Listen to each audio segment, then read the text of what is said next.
18절까지 말씀입니다. 신약 성경 258면이 있습니다. 로마서 14장 13절로 18절 제가 봉독해 드립니다. 마음으로 함께 따라 읽어주시면 좋겠습니다.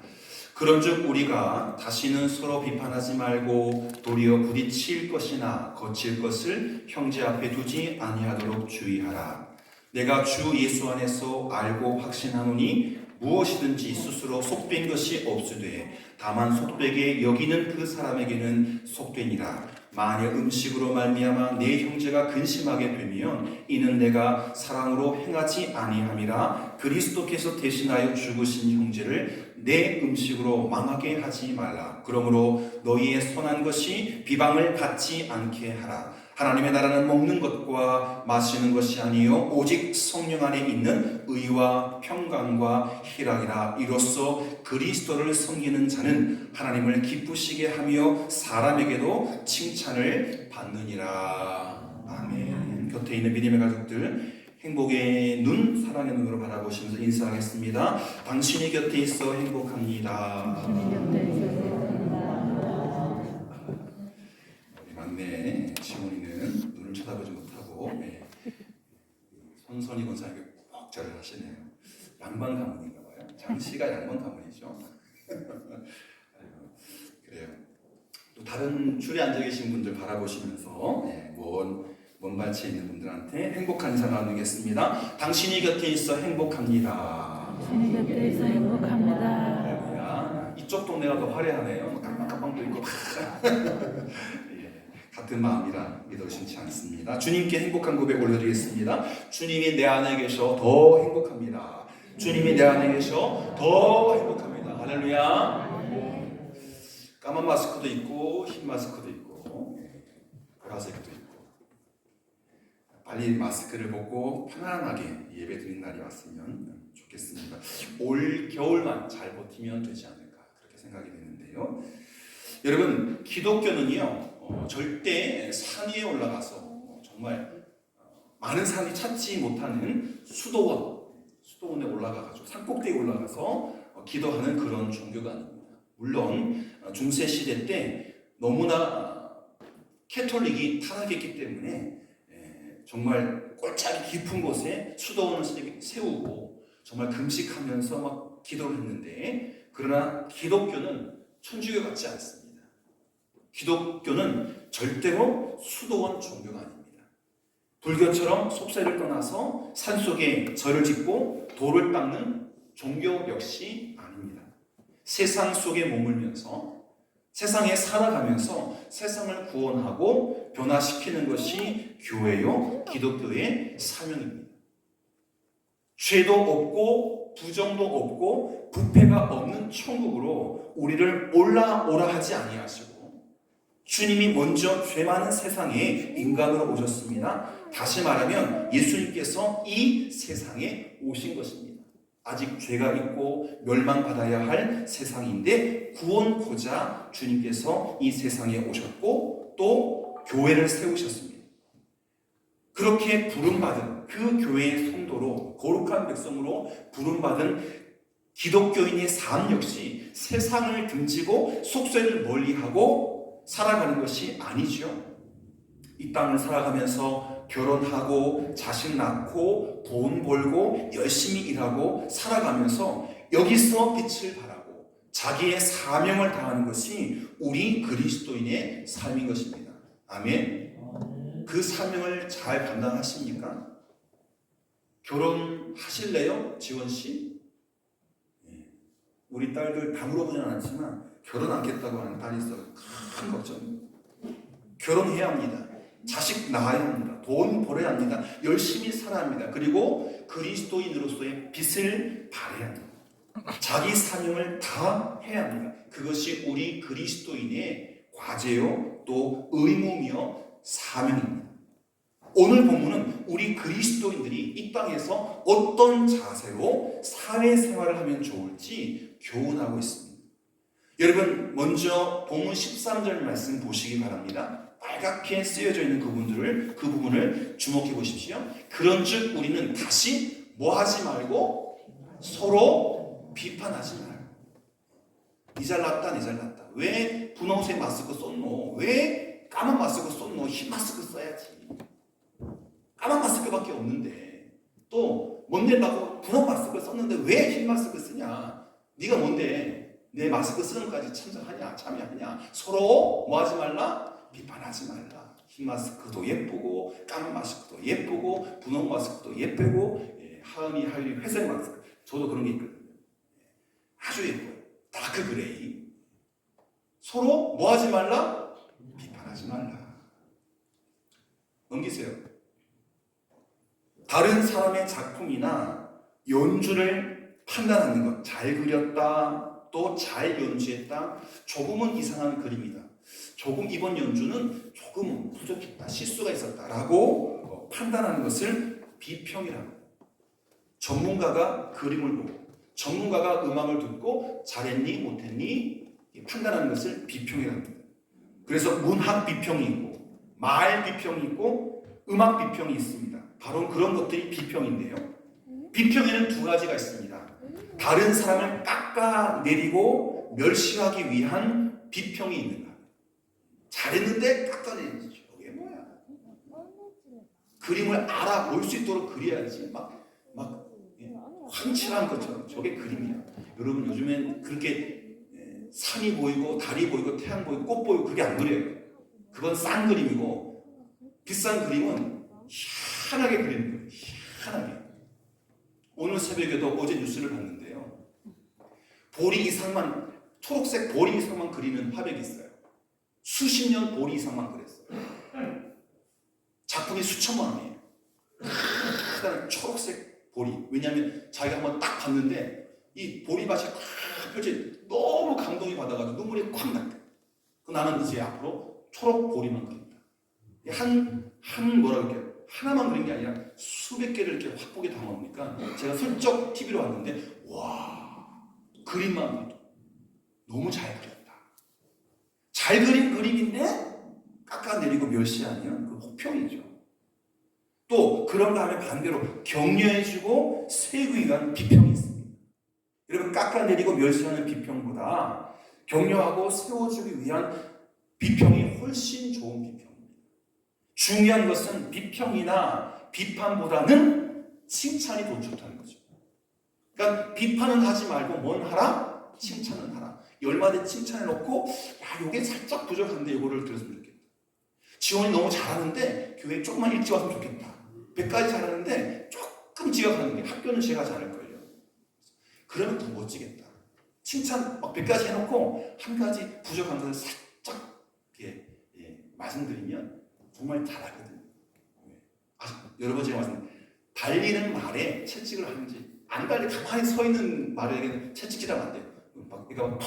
막 난리를 치기 때문에 주막 앞에 잘 달리는 말에 채찍을 대는 겁니다. 여러분 지난번 8개 교회 연합 부흥송회 때 정성진 목사님께서 설교 가운데 하신 말씀인데요. 넘겨주세요. 저 책이 물은 답을 알고 있다라는 책입니다. 일본 사람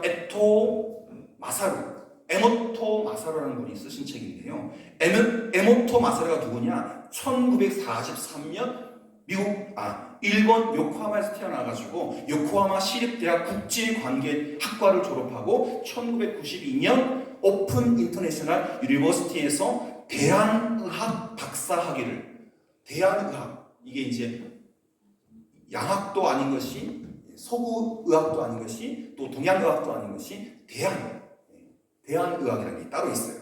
대한의학 박사학위를 받은 분인데요. 이 에모토 마사루가 물의 결정을 찍었어요. 이따가 한번 보여드릴 거예요, 제가. 에모토 마사루가 주장하는 것은 사람은 물로 되어 있다. 여러분, 엄마 뱃속에서 사람이 처음 수정란이었을 때는 99%가 물입니다. 우리가 정말 눈에 안 보일 정도로 작았을 때, 수정란인데 99% 물.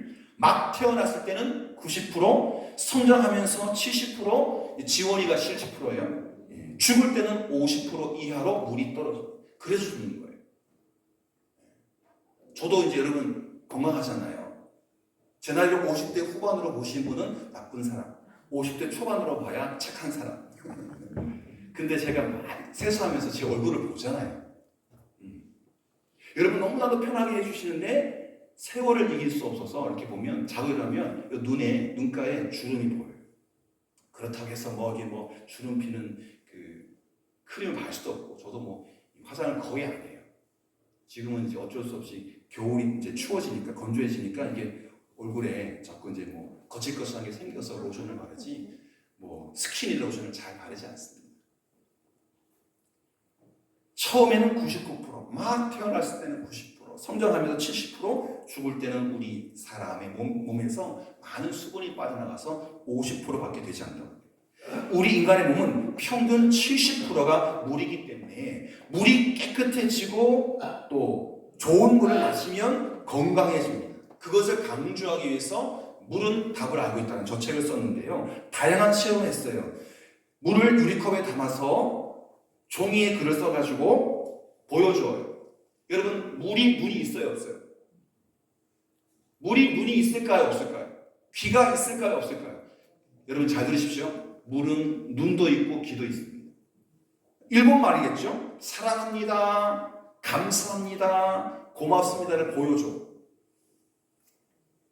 얘가 알아봐. 신기하죠? 글씨를 보여주는데 얘가 알아본다니까요.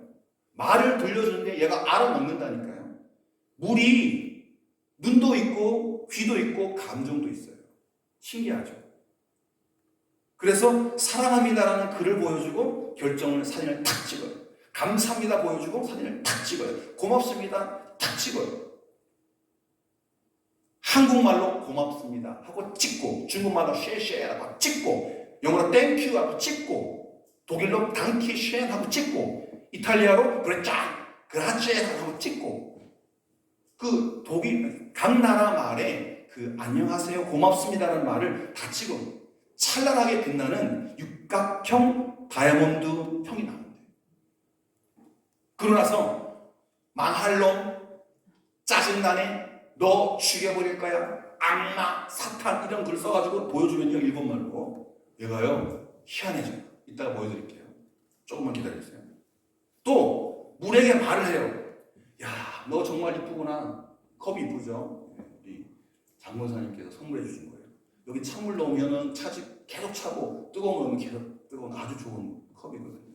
근데 물에게 너 정말 이쁘다, 너 사랑한다, 감사해라고 하고 결정을 찍으면 찬란한 육각형의 다이아몬드 모양의 육각. 야, 이 망할 놈아. 그러면 어떻게 될까요? 보여주세요.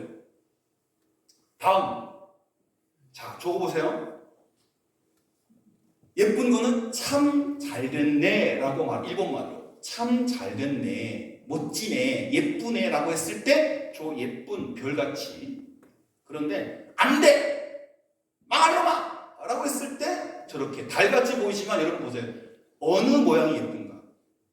안 돼 쪽은 모양이 아니에요. 박살나가지고 지금 막 부글부글 하고 있는 결정이 아니에요. 물도 글씨를 알아봐요. 말을 알아들어요.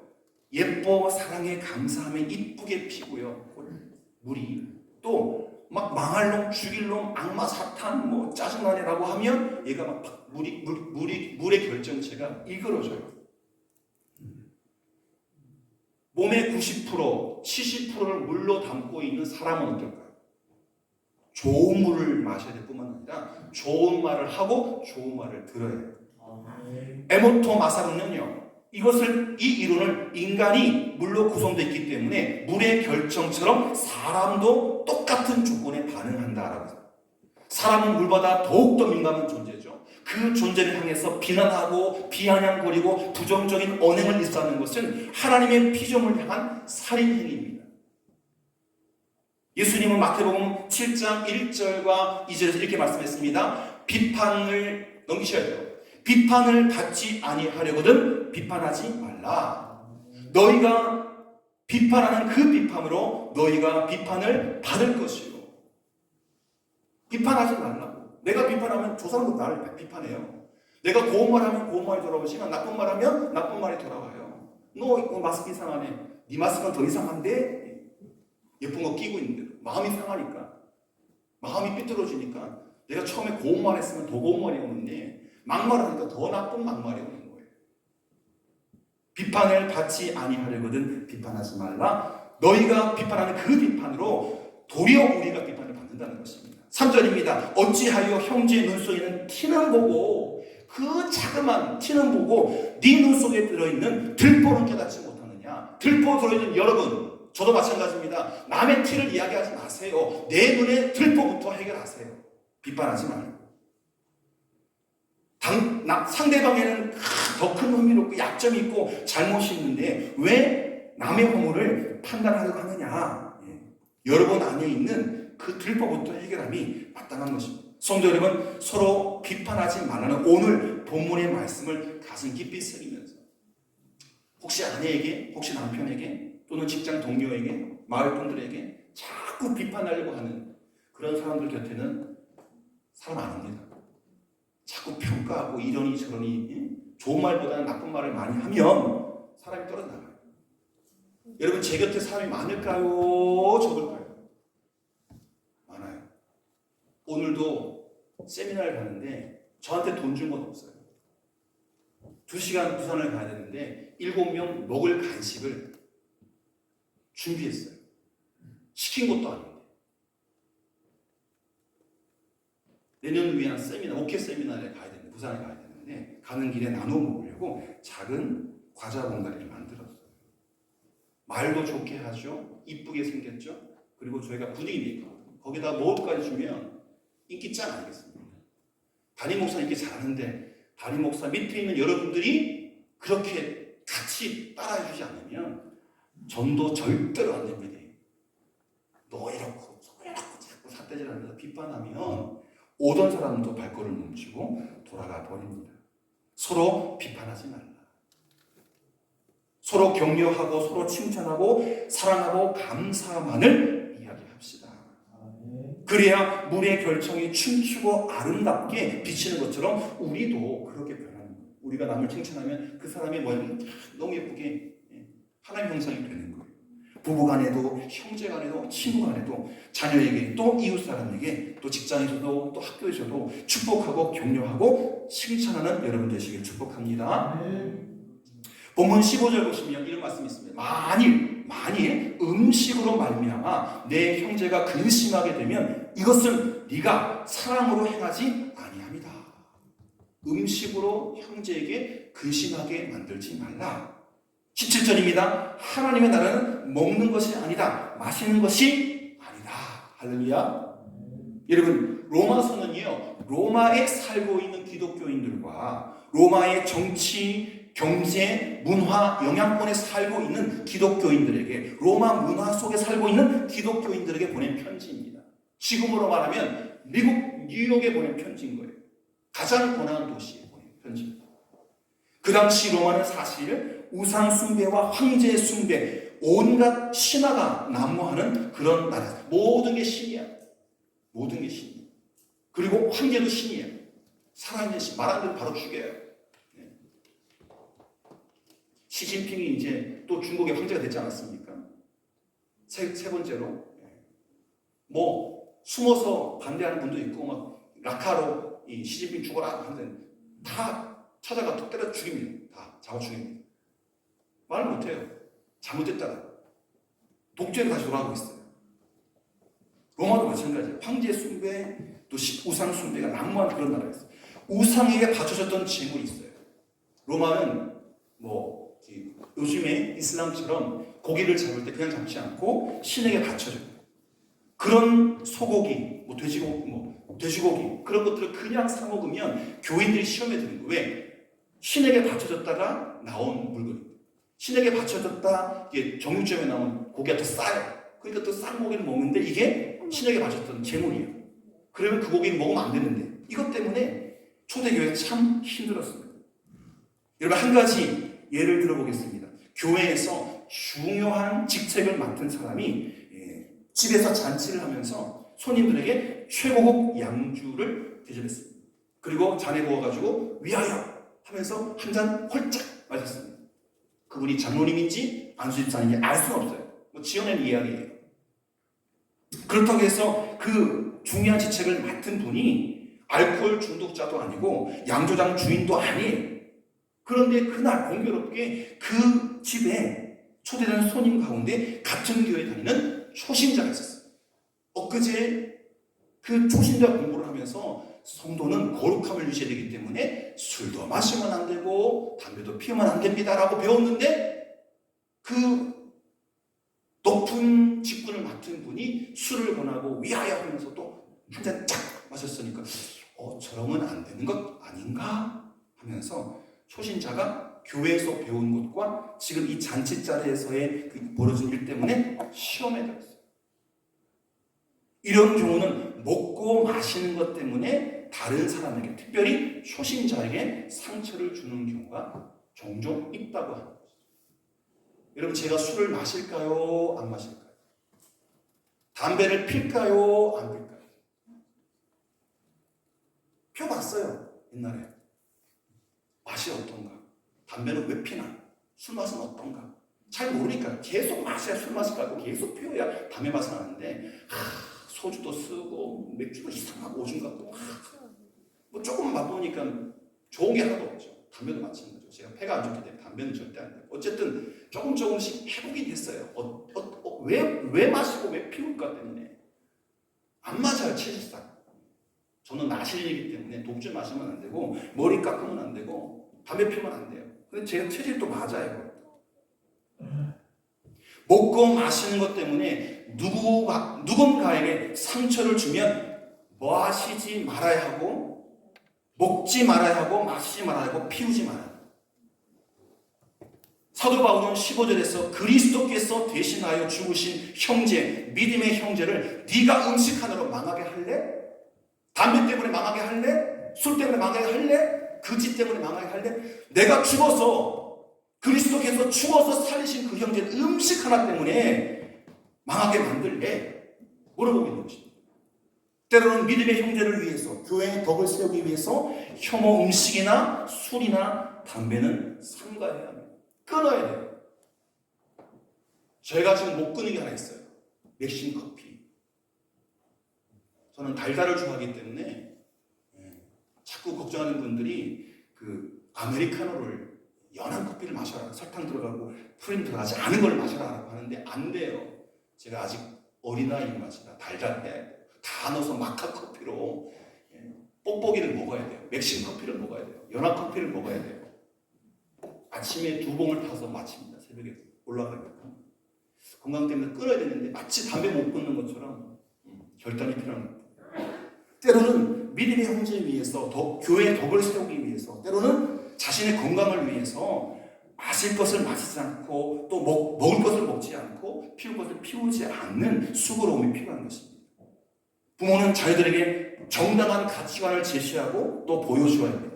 재벌 1세가 재벌 2세나 3세에게 재산을 물려줄 때 정신적인 유산과 함께 물려주면 망하는 법이 없는데 돈만 물려주면 박살납니다. 모든 재벌. 돈만 물려주면 재벌 2세, 재벌 3세 치고 잘 되고 성공한 사람 단 한 사람도 없습니다. 유산과 함께 또 회사와 함께 그 정신적인 유산, 왜 내가 이 기업을 세웠는지, 어떻게 이 기업을 운영해야 되는지 그 정신적인 유산을 물려주면 괜찮은데 돈만 물려주면 10중 8구 박살납니다. 모든 재벌. 돈의 가치는 바로 벌고 바로 쓸 때 드러나죠. 제 아무리 재벌 또는 갑부라고 해도 가진 재물을 바르게 쓰지 못하면 언제라도 탕진되고 만다는 것을 알아야 합니다. 여러분, 쉽게 벌어서 쉽게 쓰겠다는 사행심이나 요행심, 또 복권 열풍, 또 전자화폐, 루나나 뭐 이런 거 있잖아요.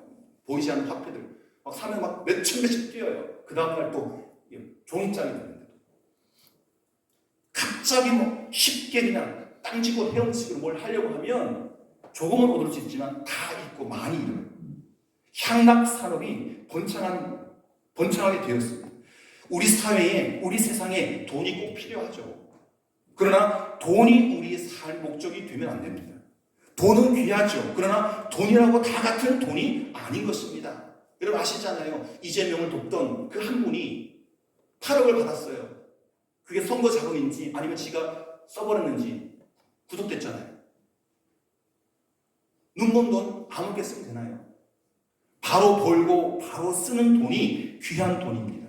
어떻게 버느냐, 어떻게 쓰느냐에 따라서 돈의 가치는 천지 차이로 달라집니다. 자기만을 위해 돈을 벌고 자기만을 위해 돈을 쓰는 사람을 우리는 졸부라고 합니다. 반대로 열심히 돈을 벌어서 남을 위해 쓰는 사람을 훌륭한 사람이라고 합니다. 경주 최씨 부자가 그런 사람들이죠. 그리고 열심히 돈을 벌어서 하나님을 위해 쓰는 사람을 우리는 이렇게 부릅니다. 참 그리스도입니다. 여러분 자기를 위해 돈 버는 사람은 1단계 사람, 돈 벌어서 남을 위해 쓰는 사람은 2단계 사람, 돈을 벌어서 하나님 위해 드리는 사람은 3단계. 여러분 1단계보다는 2단계, 2단계보다는 3단계가 더 중요해요. 우리 그리스도인은 돈을 많이 벌든지 적게 벌든지 하나님을 위해서 드릴 수 있고 쓰는 사람이 되어야 합니다. 왜? 그가 참 그리스도입니다. 내 행동, 내 말, 내 삶이 다른 사람에게 귀감이 되고 모범이 되어야지 않겠습니까? 발산교회 목사인데, 발산교회 장로인데, 발산교회 권사와 집사인데, 발산교회 성도인데, 발산교회 어린이인데 막 살아간다? 하나님이 욕먹습니다. 교회 욕먹습니다. 우리 교회가 그냥 교회입니까? 114년 된 교회예요. 한 세기를 버틴 우리나라의 자랑스러운 교회예요. 그러니 대충 살면 안 돼요. 그리스도의 편지다운 삶, 그리스도의 향기다운 삶을 살아야 하는 것입니다. 그러니 먹고 마시는 것을 조심해야 합니다. 교회 안에서도 특별히 가정생활이나 사회생활할 때 무엇을 먹느냐, 무엇을 마시느냐, 무엇을 피우냐 때문에 욕먹을 수 있어요. 하나님 얼굴에 똥칠할 수 있어요. 그러지 마세요. 세 번째, 본문 16절을 보시면 너희의 선한 것이 비방을 받지 않게 하라. 너희의 착한 일들이 비방을 받지 않게, 욕먹지 않게 하라. 18절입니다. 이로써 그리스도를 섬기는 자는 하나님을 기쁘시게 하며, 중요합니다, 사람에게도 뭘 받아라? 칭찬을 받아라. 묻습니다. 여러분 발산마을에 가시면 칭찬받는 분입니까? 아니면 칭찬 안 받는 분입니까? 칭찬받는 분이 되어주십시오. 그래야 전도가 되죠. 발산교회 사람들은 다 칭찬받는 사람인데 이 칭찬받는 공동체 왜 안 들어옵니까? 제가 마을에서 칭찬 받을까요? 안 받을까요? 이제 알아봐요. 차문 열고 교회 차 가면 사람들이 교회 차는 거 알고 인사한다고 서 있어요. 안녕하십니까? 하면 목사님이네요. 교인뿐만 아니라 마을 사람 이제 저를 알아봐요. 얼굴이 대문짝하잖아요. 얼굴이 대문짝. 남보다 크죠. 얼굴이 커가지고. 또 우리 교회 헌천은 또 다 알아보잖아요. 칭찬받아야 됩니다. 여러분 사도행전 6장에 보시면 넘겨주십시오. 초대교회에 처음으로 집사를 세우는데 집사 뽑을 때 자격이 있어요. 아무나 뽑지 않았어요. 책망, 믿음 충만, 지혜 충만, 성령 충만, 그리고 칭찬받는 사람이에요. 형제들아 너희 가운데 성령 충만하고 지혜가 충만하고 칭찬받는 사람 7을 택하라. 그로 말미암아 집사를 삼아라. 7 집사 뽑을 때에 칭찬받는 사람도 점수에 들어간다니까요. 목사도 칭찬받아야 하고 장로도 칭찬받아야 하고 사모도 칭찬받아야 하고 어린아이도 교회 다니는 어린아이도 칭찬받아야 해요. 성령 충만, 지혜 충만이 중요한 게 아니라 세상 사람들은 칭찬받느냐 칭찬받지 않느냐 그게 더 중요한 거예요. 왜? 성령과 지혜는 믿는 사람만 보이거든요. 믿지 않는 사람은 칭찬받는 사람이냐 욕먹는 사람이냐 그게 더 세상적인 기준인 거예요. 칭찬받지 않으면 아무것도 안 돼요. 또 디모데전서 3장 2절을 보면 교회 감동이 되려면 책망할 것이 없어야 한다. 한 아내의 남편이 되고 절제하며 신중하며 단정하며 나그네를 잘 대접하고 가르치기를 잘하며 책망할 것이 없는 사람이 목사가 되는 거예요. 어렵죠. 쉽지 않습니다. 여러분 중요한 것은 그리스도인이 비난받는 것은 개인 문제로 끝나는 것이 아니라 그리스도께서 비난받고 교회가 비난받고 하나님 나라가 비난받는 거예요. 절대 욕먹는 일을 하지 마세요. 중요한 것은 반대로 내가 칭찬을 받으면 하나님께 영광이 돌아가죠. 교회의 영광이 돌아갑니다. 누가 칭찬을 받게 됩니까? 위대한 일을 하지 않더라도 말과 행동이 일치하는 사람이 칭찬받습니다. 자기 일에 최선을 다하는 사람이 칭찬받습니다. 늘 자신을 살피고 절제하는 사람이 칭찬받습니다. 믿음으로 살기 위해 노력하는 사람이 칭찬받습니다. 남에게 덕을 끼치고 도움을 주는 사람 칭찬받습니다. 주님을 사랑하고 주님께 순종하는 사람이라면 칭찬받습니다. 여러분, 비난이나 손가락질의 대상 되는 것을 피해 주십시오. 겨울철이 되면 길가에서 손수레에 제주 밀감과 사과를 싣고 가스불을 켠 채 팔고 있는 한 장사꾼이 있었어요. 겨울철이면 길거리에서 손수레에 밀감과 사과를 싣고 가스불을 켠 채 추우니까. 노점상이죠. 어느 날 중년 부인이 사과를 사러 왔습니다. 추운데 목도리를 두르고 오바를 입고 그 중년 부인이 자신이 사과를 고르겠다며 찌그러진 것과 흠집 난 것만 골랐어요. 청거사님, 뭘 골라요? 찌그러진 거 골라요? 흠집 난 거 골라요? 맛난 거 골라요? 신랑이 좋아하는 거 골라요? 제일 예쁘고 만난 거. 그렇죠. 이상하지 않습니까? 목도리 들고 와서 고상하게 생긴 분이 찌그러진 거, 상처난 거, 흠난 거만 골라. 이상하죠? 이유를 물어봤어요. 좀 그래, 제가 표현하자면 사모님, 왜 다른 사람이 고르지 않은 거를 고르실까요? 맛난 거, 깨끗한 거, 또 색깔 좋은 거, 그런 거 골라야 되는데 이야기합니다. 나는 집에 가서 아이들과 이 사과를 깎아 먹으면 되지만 당신은 좋은 물건을 팔아야 되지 않겠습니까? 그 부인은 한 손에 성경 찬송을 들고 있었어요. 찌그러진 것, 흠난 것 깎아버리면, 그 부분을 깎아버리면 맛있는 사과거든요. 볼품이 없을 뿐이지 맛있는 사과예요. 그리고 제값을 주고 사왔어요. 그러니 그 사과 장수가 저 사람이 뭐지? 성경 찬송 들은 사람 저렇게 행동 안 하는데 저 사람은 진짜 예술인가 보다. 어느 교회 나가? 나도 따라 말할까? 그런 마음이 들지 않겠습니까? 이 이야기의 주인공들이 다 발산교회 성도님 되시길 축복합니다. 성게줄 들고 울릉도가 그런데요. 사과 들어다 놓죠. 왜 들어다 놨냐고 난리가 나요. 울릉 사람들 막 거칠어가지고 들면 사야 돼요. 흥정하면 사야 돼요. 예, 경상도 다들 모르는데 울릉도는 그랬어요. 들어다 놓을 수도 있지. 안 살 수도 있지. 왜 따져? 친절해야 돼. 여러분, 거기에 감동받은 사과 장수가 실제로 예수 믿기로 작정하고 그 성경책을 들고 찌그러진 것, 흠집난 것만 골랐던 그분의 교회를 찾아왔대. 실제로 있었던 이야기입니다. 이렇게 칭찬받는 사람이 되어야 합니다. 만일 그때 그 부인이 성경 찬송을 끼고 사과 상자를 발칵 뒤집어 놓고 좋은 사과만 골랐다면 예수님은 얼마나 욕을 먹었겠습니까? 여러분, 칭찬받는 그리스도인이 되어 주십시오. 그래서 그 칭찬이 전도의 동기가 되어야 할 줄 믿습니다. 여러분, 살아가시면서 누군가 쉽게 비판할 수 있죠? 비판을 그치십시오. 그리고 누군가가 상처를 준다면 맛있는 것, 먹는 것, 피우는 것, 그것도 조심해야 합니다. 그리고 남에게 칭찬받는 교회, 칭찬받는 하나님께 영광을 올려드려야 합니다. 그렇게 이웃에게 향기로운 삶, 또 그리스도를 닮아가는 삶으로 아름답게 살아가는 우리 모두 되기를 축복합니다. 기도하겠습니다. 좋으신 아버지 하나님 감사합니다. 가을이 무르익어 가며 논에 심었던 벼들을 다 탈곡하고 이제 겨울 맞이할 채비를 합니다. 하나님, 우리가 세상을 살아가야 하는데 믿음의 사람들이 어떻게 세상을 살아가야 할까요? 이 세상을 살아가면서 집에서나 마을에서나 회사에서나 혹은 학교에서 성경이 교훈하고 있는 것처럼 남을 비판하지 말고 먹는 것이나 마시는 것을 조심하고 친구와 가족 그리고 주변 사람들로부터 칭찬받는 삶을 통하여 하나님께 영광을 돌리고 전도의 통로를 활짝 열어가는 발상교회 모든 성도님을 되게 인도하여 주시옵소서. 예수님의 이름으로 기도드립니다.